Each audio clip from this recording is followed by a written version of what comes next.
kanal informasi dan inspirasi. Pendengar program Satu dimanapun Anda berada, topik wawancara pertama kita pendengar terkait dengan ERDKK dan perannya dalam meningkatkan transparansi penyaluran.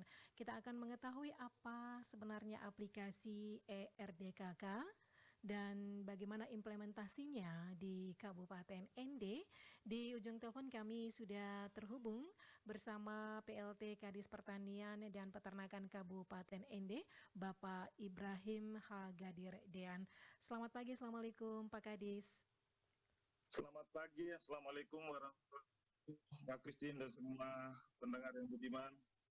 Baik, Pak Gadir, ini terkait dengan ERDKK, ini bisa dijelaskan aplikasi seperti apa nih? Oke, terima kasih Mbak Christine.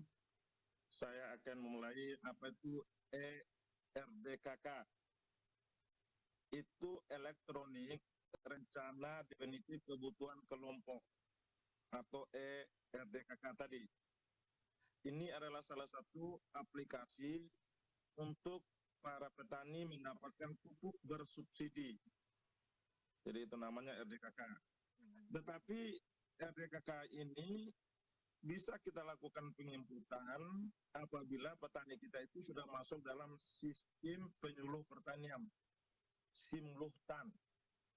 Kalau petani itu sendiri-sendiri tidak berkelompok, dia tidak bisa melakukan rencana definitif kelompok yang dikenai RDKK tadi menggunakan elektronik, Mbak Christine. Ini yang disampaikan kemarin itu adalah pemuktahiran.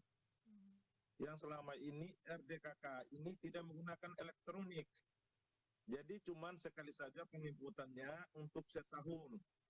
Misalkan kelompok tani sama bunga, kebutuhan dia itu 1 ton, selama 1 tahun itu tidak bisa berubah lagi.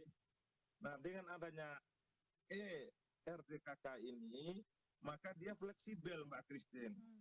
Kapan saja dia penambahan, tadinya satu tahun saja bisa 2 ton, boleh. Sampai 1 tahun berjalan itu dia fleksibel. Kapan saja kebutuhannya, dia bisa menggunakan aplikasi ini untuk penambahan pupuk subsidi. Demikian, Mbak Christine. Baik, dan untuk di Kabupaten ND sendiri penerapannya ini sudah dilaksanakan ya, Pak? Untuk Kabupaten ND, RDKK-nya itu kita sudah bertahun-tahun kita sudah laksanakan. Tetapi RDKK ini baru kita mendapatkan informasi dari Kementan kemudian ini, dan saya sudah mengeluarkan suratnya ke seluruh penyuluh pertanian, para kelompok tani, untuk segera melakukan penginputan lagi apabila ada permintaan tambahan dari kelompok-kelompok itu. Kita menuju pada surat dari Pemda sarana prasarana. Pada tanggal 4 Maret itu mengeluarkan ini sistem elektronik RDKK ini. Jadi makanya sekarang untuk Kabupaten ND ini saya sudah menyampaikan seluruh BPP, seluruh PPL untuk segera mengambil kembali kelompok-kelompok kita yang masih membutuhkan penambahan pupuk subsidi. Demikian. Oke, dan untuk di ND sendiri ini berapa banyak kelompok nih Pak yang sudah terinput untuk bisa dimasukkan dalam aplikasi tersebut? Jadi begini Mbak Christine, untuk ND sendiri sementara ini mereka masih belum penginputan karena kuota awal subsidi ini masih belum apa-apa Mbak Christine, masih di bawah 10%. Contohnya urea yang dijatakan oleh Kementerian Pertanian 2.000 ton, kita di ND baru ambil 15 ton, 15,29 ton. NPK yang dijatakan 2.500 ton, kita baru ambil 22,100 ton. Di totalnya itu baru sekitar 50 ton yang diambil dari 2.500 NPK, urea 2.000 itu baru 52 ton juga. Jadi demikian batasin. Jadi untuk penginputan lagi ini kayaknya petani belum melakukannya. Karena itu apabila ada penambahan pupuk, petani kita butuh, kita input lagi menggunakan elektronik RDKK ini. Dan kita sudah informasikan semua kepada petani kita bahwa sekarang ada fleksibel. Kalau masih butuh kita input. Nah sementara kuota awal ini masih banyak sekali, masih sisa 1.947 ton urea 2.428 NPK. Sedangkan NPK formula dan 80 ton belum ada yang ambil, Mbak Christine. Demikian. Baik, dan ini kan berdasarkan informasi bahwa Kementan ini sudah membuka ya aplikasi tersebut Ya, untuk beberapa hari ke depan seperti itu ya Pak Gadir ya. ya, siap. Oke, nah sejauh ini tantangan yang dihadapi oleh dinas terkait dalam penyaluran pupuk bersubsidi sebelum diterapkannya aplikasi ini, apakah ada Pak Gadir? Nah, tantangannya itu kita ini kan penyaluran dari distributor ke pengecer, Mbak Christine. Ya, Seperti saya jelaskan beberapa waktu di Pro 1 juga, setelah pengecer. Nah, ketika petani kita mengambil di pengecer, itu kalau terjadi gangguan, sinyalnya kurang bagus, signalnya kurang bagus, maka itu menjadi kendala buat kita. Karena dia menggunakan sistem Android ini, jadi harus internetnya bagus. Nah, ini jadi masalah. Maka saya koordinasi dengan TNI Polri, bagaimana kalau petani kita ke tempat pengecer lalu sinyalnya jelek. Apakah kita layani dulu, nanti setelah ini baru mereka datang lagi. Itu sedang saya koordinasi, Mbak Christine. Itu kendala yang pertama. Kendala yang kedua, ibu bapak petani kita ini masih banyak sekali yang enggan menggunakan pupuk. Maka saya selalu menyampaikan pada penyuluh, pada BPP untuk ini segera sosialisasi dan terus untuk menyampaikan supaya peningkatan produksi, Mbak Christine. Demikian. baik. Sejauh ini bagaimana pengawasan nih Pak agar penyaluran pupuk bersubsidi sesuai dengan data ya berdasarkan aplikasi tersebut? Ya, begini Mbak Christine. Untuk pengawasannya di Dinas Pertanian sendiri itu ada satu bidang sarana prasarana dan di BPP itu hampir 2 atau 3 orang itu semua itu menjadi pengawasnya. Kita bekerja sama dengan Polri menjadi pengawas.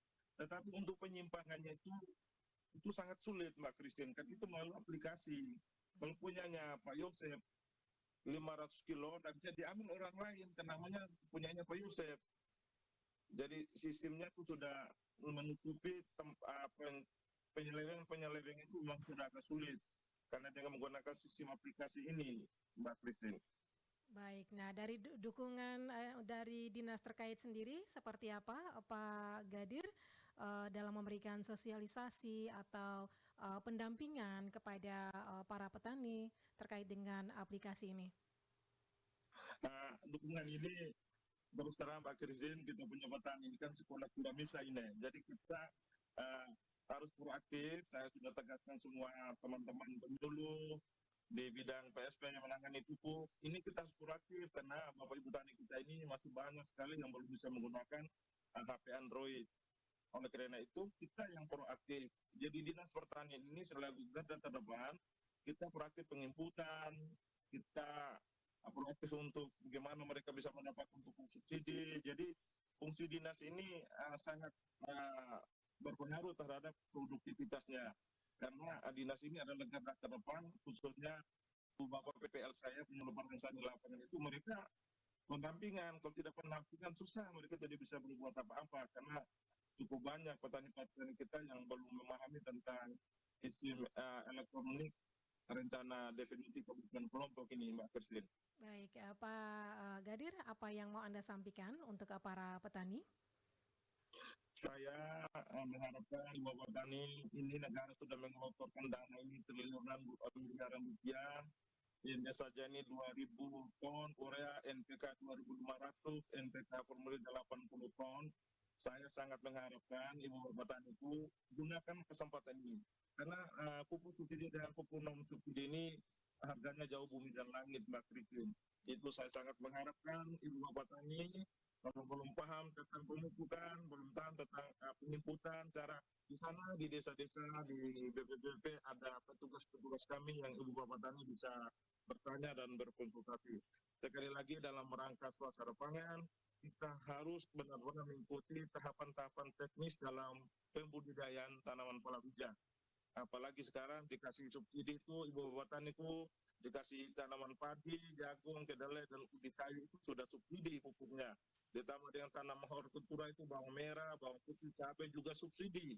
Sedangkan tanaman perkebun itu kopi, kakao dan tembora juga subsidi.